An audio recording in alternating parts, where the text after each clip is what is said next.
ప్రతిదీ కూడా మనము నోట్తోనే చెప్తాము. మనం ఎవరికైనా చెప్పాలంటే, ఎక్స్‌ప్రెస్ చేయాలంటే. కానీ మన శరీరం మనతో ఈ విధంగా మాట్లాడుతూ ఉంటుంది. ఎక్కడైనా ప్రాబ్లమ్ ఉంది అంటే నొప్పి వచ్చినట్టు నొప్పి తెలుస్తుంది. ఒక సౌండ్ కటకట సౌండ్ అని, నడిచేటప్పుడు సౌండ్ రావటం, లేకపోతే కూర్చొని లేచేటప్పుడు సౌండ్ రావటం. Sound is okay. బట్ ఈ సౌండ్ వెనక జరిగేది ఏంటి అనేది చెప్తాను. ఇప్పుడు మనకి ఒక మోకాలు ఉంది.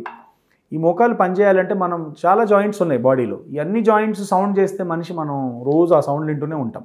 కానీ సౌండ్ లేకుండా దేవుడు చాలా బాగా డిజైన్ చేశాడు. దట్ వీటి మధ్యలో ఈ sound proof cartilages, articular surfaces ఇవన్నీ పెట్టడం వల్ల మనం ఎన్ని మూవ్మెంట్ చేసినా సౌండ్ అనేది రాదు. ఓకే.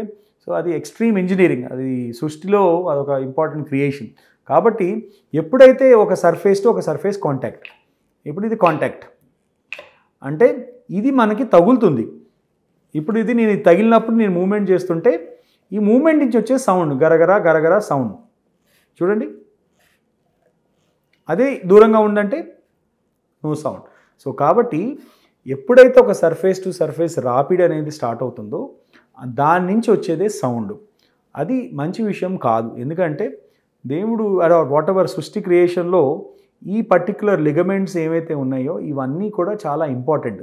ఈ బ్లూ కలర్లో ఉండేవి, తర్వాత ఈ పక్కనుండే ఏదైతే ఈ ఆర్టికులర్ సర్ఫేస్ అంటారో ఇవి మన ఎముకల్ని కాపాడుతూ ఉంటాయి. ఒక 60 సంవత్సరాల పాటు మనకి బ్రహ్మాండంగా మనం ఎటువంటి ప్రాబ్లం లేకుండా ఈ బోన్ని ప్రొటెక్ట్ చేస్తూ ఉంటుంది. మనం లైఫ్ స్టైల్ మార్పుల వల్ల కానీ, లేకపోతే ఏదైనా దెబ్బలు తగలటం వల్ల కానీ, వేటి వల్ల అన్నా కానీ ఈ ఇష్యూస్ కనుక వస్తే ఈ పొర అనేది ఏదైతే ఉంటుందో అది అరిగిపోవటం వల్ల అది వచ్చి బోన్ పైన కాంటాక్ట్ అవుతుంది. ఎప్పుడైతే బోన్ పైన కాంటాక్ట్ అవుతుందో ఆటోమేటిక్గా సౌండ్ అనేది రావడం జరుగుతుంది.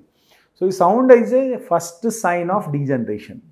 సో ఈ డీజనరేషన్లో ఫస్ట్ సైన్, జనరల్గా ఫస్ట్ సైన్ వచ్చినప్పుడు జాగ్రత్త పడితే మనం ఆల్మోస్ట్ ఆ ప్రాబ్లమ్ని రివర్స్ చేసుకోవచ్చు. ఎప్పుడైతే దాన్ని నెగ్లెక్ట్ చేస్తామో ఈ ఫస్ట్ స్టేజ్ నుంచి సెకండ్ నుంచి థర్డ్ నుంచి ఫోర్త్ నుంచి హాస్పిటల్ నుంచి సర్జరీ, ఇది 5th 6th స్టేజ్.